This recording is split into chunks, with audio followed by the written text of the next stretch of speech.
Nos aprovechamos de la humildad y de los deseos de salir adelante de muchas personas. Simplemente escogieron víctimas inocentes que pensaron que no los buscaríamos porque ellos se imaginaron eso, que ellos no tenían familia, que ellos no tenían sueños, que ellos no tenían metas, que ellos no tenían nada. Y pues no era así. Sí tenían metas, sí tenían familia y sí tenían quien los amara y quien los buscara. La pregunta que tenemos que hacernos es, ¿está el Estado protegiendo a esas personas o es la desprotección que hace el Estado a los sectores vulnerables un factor que propicia que sean ellos las primeras víctimas? Lo más vulnerable siempre ha sido la gente humilde, doctora, siempre. Y lo más vulnerable son los que pagaron con toda esta guerra miserable y que el ejército, que nosotros los del ejército los asesináramos. Porque eran los que necesitaban trabajo, doctora, la gente que humildemente buscaba su sustento para darle a la mamá, para darle a la esposa, para darle al hijo.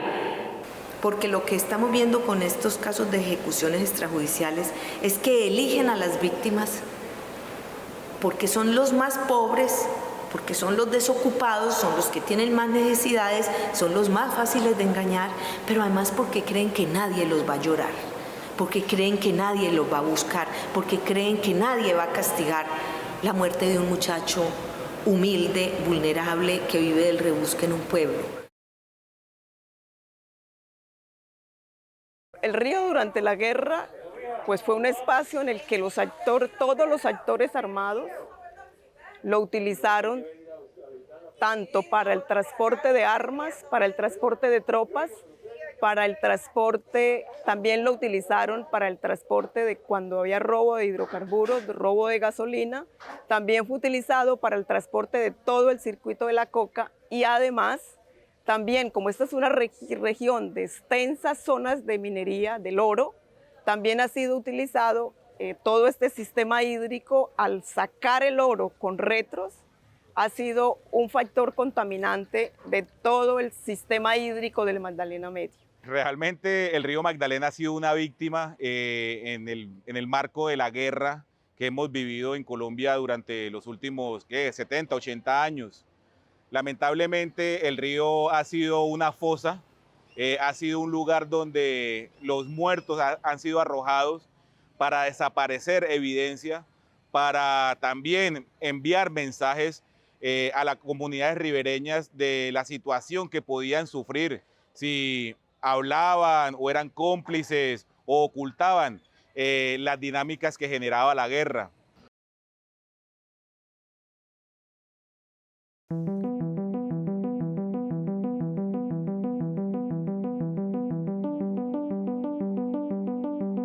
Silenciar, apagar, domesticar, es decir, controlar el pensamiento, controlar el control social, apagar el espíritu crítico, apagar la crítica, apagar esos lazos comunicantes entre la universidad y esos territorios y esas comunidades que estaban sufriendo terriblemente con las masacres, con las desapariciones.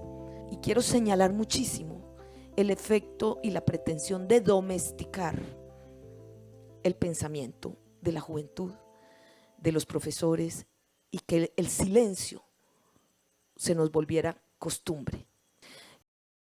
Pues muestra algo que diríamos sintomático de la cultura política colombiana, y es que hay que expresarse lo menos posible, digamos. Que parece que esa es como es un poco la forma en la que que lo ven ese tipo de congresistas y ese sector de la sociedad, es que hay algo perverso con la expresión ciudadana del descontento.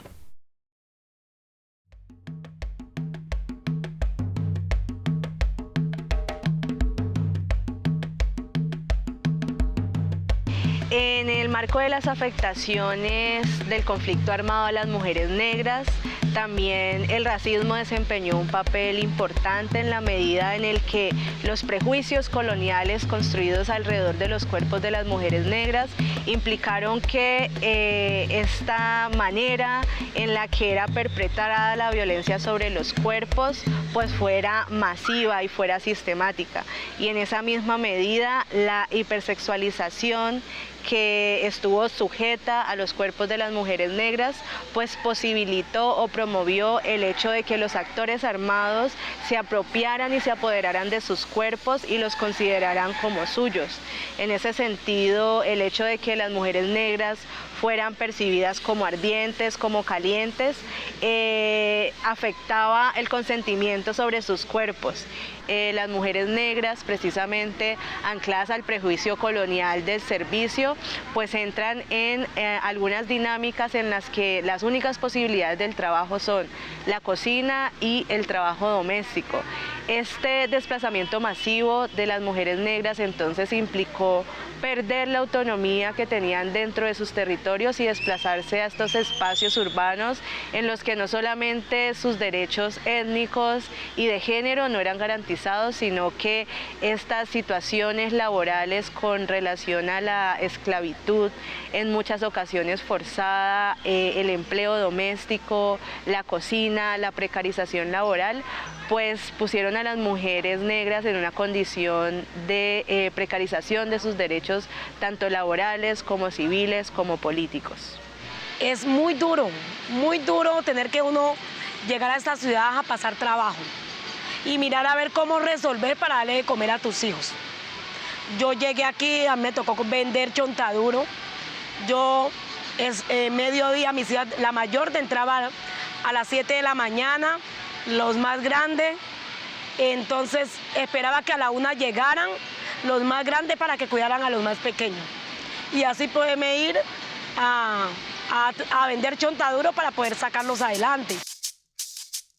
El conflicto armado ha dejado millones de víctimas en este país, muchas de las cuales siguen siendo muy invisibilizadas dentro del grupo de las víctimas, y las personas LGBTI yo creo que representan la mayor parte de las víctimas invisibilizadas. El primer reconocimiento de una víctima LGBTI se dio hace poco más de 10 años en un conflicto que lleva más de 60.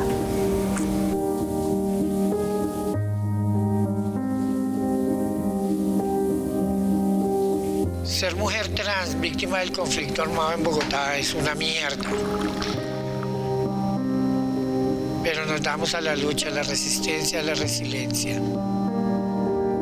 Pues el conflicto es algo muy masculino, la guerra es masculina. La guerra lo que hace es reivindicar los binarismos que el machismo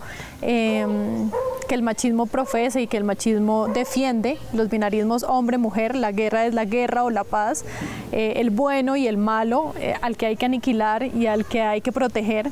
Y en ese sentido lo que promulga la guerra es justamente un orden masculinizado, es un orden heterosexual, patriarcal y masculinizado. Sin embargo, como sucede en las sociedades profundamente machistas como la nuestra, de debajo de eso se mueven muchas cosas que aún no se han dicho. Acá el trabajo sexual era demasiado bueno porque yo trabajaba acá en Granada con soldados, que en ese tiempo es el batallón 21 Vargas, entonces le va a uno demasiado bien con los soldados. Y acá, por eso. Que pasa de hecho no solamente en la guerra, sino pasa en las sociedades en donde se castra un poco otras maneras de ser, otras maneras de identidad de género, otras maneras de expresar la sexualidad. Entonces, cuando hay tanta represión sobre lo que se debe ser, sobre lo que se debe hacer, sobre los gustos que se deben tener, por debajo de cuerda generalmente hay un placer por esos cuerpos, hay un placer por esas vidas, hay un deseo profundo por explorar esas otras vidas que han sido prohibidas. Entonces los actores armados pues operan también en función de esto. Estos hombres, todas las personas que hacen la guerra, los actores armados, la mayoría son hombres, accedían a tener relaciones sexuales, sobre todo con las mujeres trans, las obligaban a tener relaciones sexuales con ellos y después las mataban para que ellas no fueran a decir que tuvieron relaciones sexuales con estos actores armados. Entonces ahí se maneja una doble moral, como una doble cara de la moneda del conflicto armado, y es como ciertos cuerpos, sobre todo los cuerpos no binarios, los cuerpos trans, terminan siendo utilizados y desechados por los actores armados.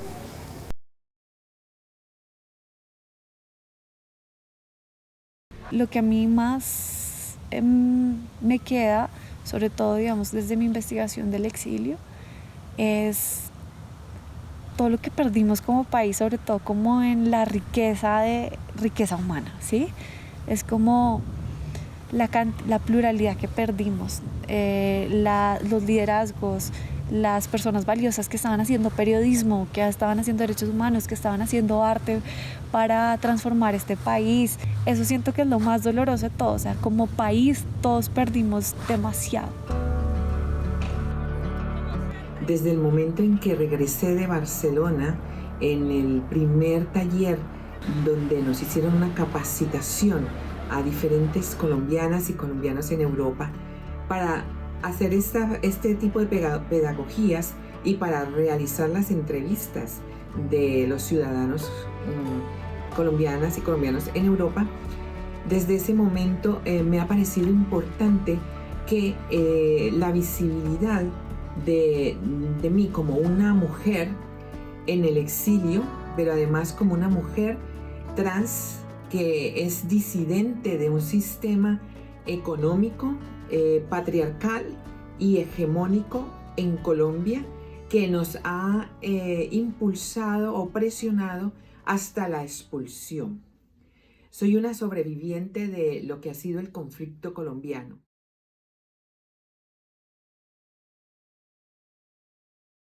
Quiero ser muy enfática. Uno de los hallazgos que tenemos en la Comisión de la Verdad tiene que ver con la estigmatización. Esa es una de las piedras angulares del conflicto armado colombiano. Y en ese sentido, la población civil, el campesinado, los sobrevivientes a quienes escuchamos hoy y reconocemos en su dignidad, fueron señalados e instrumentalizados. Ello generó miedo, terror y angustia. Reconocernos en ese dolor, reconocer la huella profunda que tiene la estigmatización en este país es importante para podernos mirar a los ojos y entender que lo que nos pasó no debe volver a repetirse. El juvenicidio es el resultado de una historia de injusticias en una sociedad cuya balanza sitúa a los jóvenes en la población de sospechosos y marginales. En este contexto, tanto las instituciones como una gran parte de la sociedad ven a los jóvenes como una amenaza. Se establece así un prejuicio generalizado contra la juventud, sustentando en lo que tantos han llamado el imaginario del enemigo interno, el cual es más inclemente todavía cuando se trata de la juventud popular.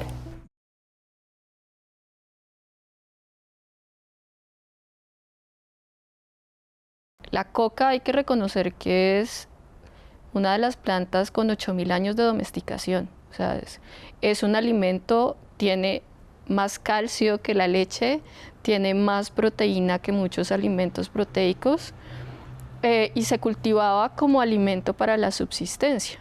Hija tu hokonoyan toto te chivato come y kushasaka chiwae y tutaka moro hija tu kule hija tu hoku hija tu hunu tina nayana toto y lo chivato come dana toto.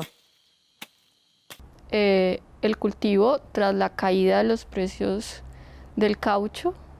Y en ese tiempo entonces llegan colonos con un plan de producción distinto y los contratan para sembrar coca, y en eso los Carijona, mientras está cayendo el precio del caucho, logran conseguir una estabilidad para sus necesidades básicas.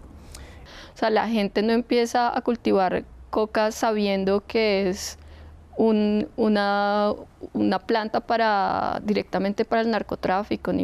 La gente se vincula así como le compran a la gente piña, le compran a la gente plátano, le compran a la gente coca. Entonces, una primera transgresión es ese cambio de visión cultural de la coca, de pasar de ser una planta importante en el simbolismo cultural, de pasar de ser alimento, a ser una planta proscrita, ilegal. Ahí hay una primera transgresión a un conocimiento de 8.000 años de historia sobre una planta que pasa de ser un bien común a una planta prohibida. Ya sí. Uy, ese es el primero, bien las 5 de la mañana llegó ese avioneta. Uy, fumigó comida de nosotros. Fuimos a mirar, claro, olía ese veneno. Se murió todo, platanito, yuca, así, mata bonita, todo se secaron. Ese fue comenzando, ese para llorar, nosotros llorábamos sin comida, uno lleno de hijos y nada de plata para comprar remesa. No, eso es triste, señora. El gobierno juega mucho con indígenas.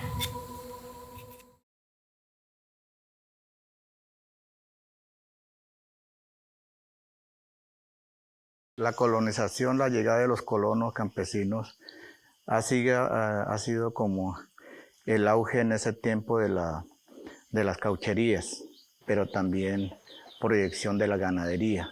Entonces, muchos de los indígenas de esa época, pues, fuimos arrinconados en pequeños territorios y que hoy gran parte de esos pequeños territorios son llamados resguardos. La colonización era obligatoria porque el gobierno de ese tiempo exigía que el campesino tenía que tener su tierra y expandir el proyecto ganadero de grandes extensiones. Bueno, cuando ya comenzaron el colono a trabajar la ganadería, ¿sí?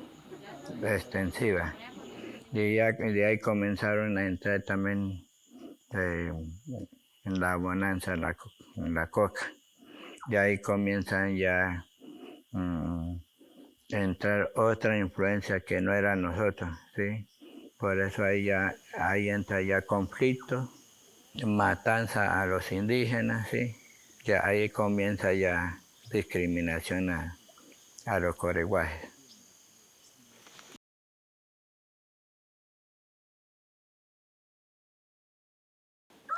Romi chikana rea kokana paisina me kwa peocheha paihu kwa teja eta saimane chito en kwa chiño kuhi chikana aine ta ainsina me chiwana re ta an kwapi me que aine tani peo mhata irakusa aine peo sikama ta en kwa chikana auto nyana bi ora buran bi chichira buran insira buran bi kwa chiacha waiwana re kue romio nyara ima ko Prevati ramyo nyarai mako, ko nani ko nyarai mako, manya surangnya pi, manya pi je, koni sok nukai te. Hani pak ni kita saja kami curai ni, jika nak alina perang, saja mampu pada cepat je. Sudah, ira kusakannya leho mama jenis kukat kebanyak kajian asak waman kue naru. Permainan, kena permainan Pak Jepang, kami macam mana permainan Pak Jepang, paling tiada macam mana jika.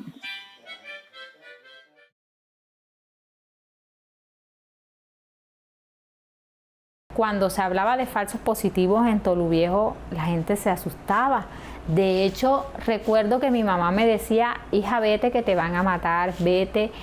Y hoy en día yo me aterro porque fui muy valiente y le dije, no me voy a ir y si me van a matar, me matan por la verdad. Porque yo estaba segura que él no era eso, que él no era guerrillero, que no era por lo que lo habían asesinado, que todo era un error.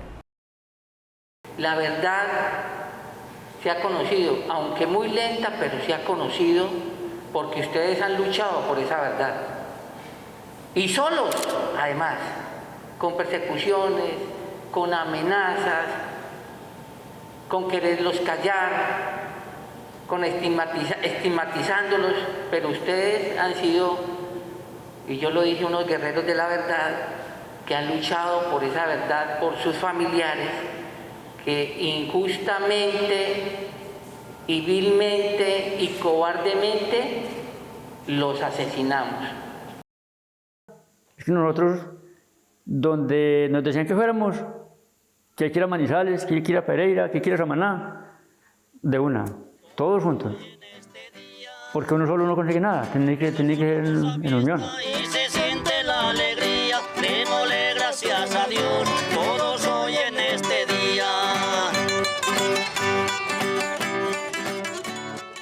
gran importancia del manifiesto no fue solamente terminarlo, sino poder reunir todas las ideas y ponernos de acuerdo frente a qué es eso que estamos enfrentando ahorita, qué es eso cuando decimos que estamos luchando contra el juvenicidio, qué es eso cuando decimos que queremos la verdad de los jóvenes.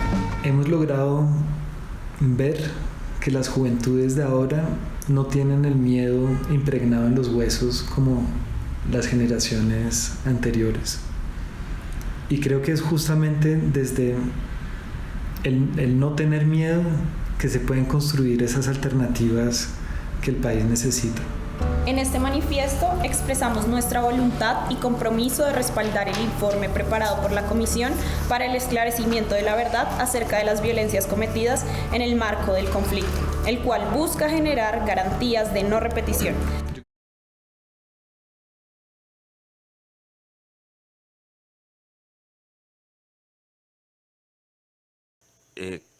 Con profundo dolor, doña Noemí,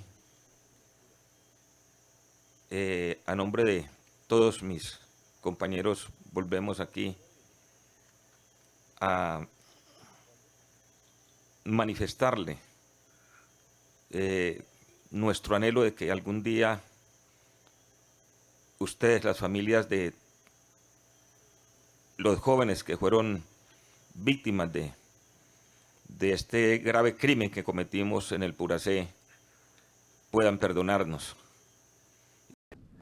Y yo francamente reconozco que por lo menos mientras fui director de inteligencia a finales de la década de los 90, seguramente contribuí a estigmatizarla.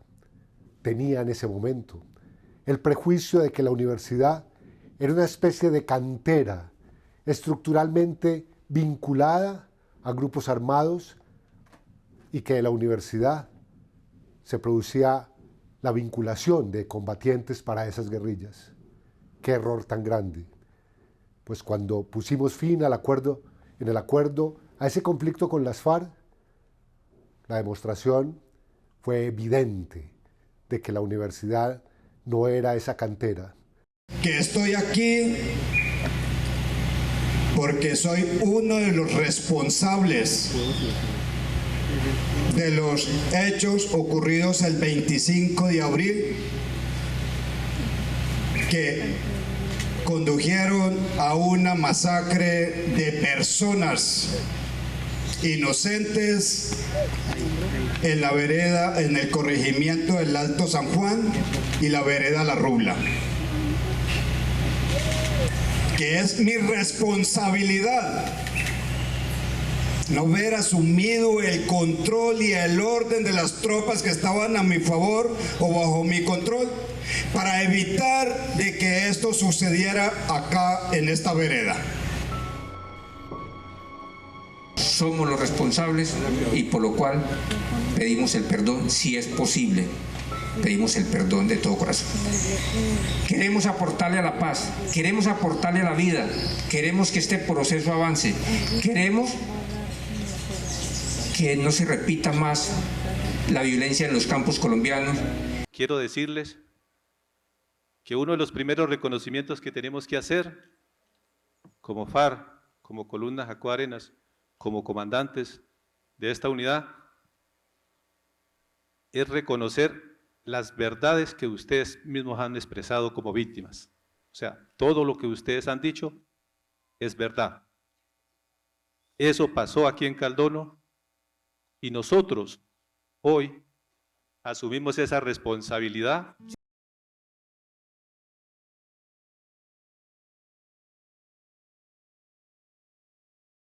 Uno de los patrones que hemos encontrado en la comisión como unas formas frecuentes y que han llevado a la persistencia de la violencia es justamente ese intento de que toda protesta social se criminaliza, se penaliza y se militariza. Eso es una constante en la historia del país, por lo menos en los últimos 60 años.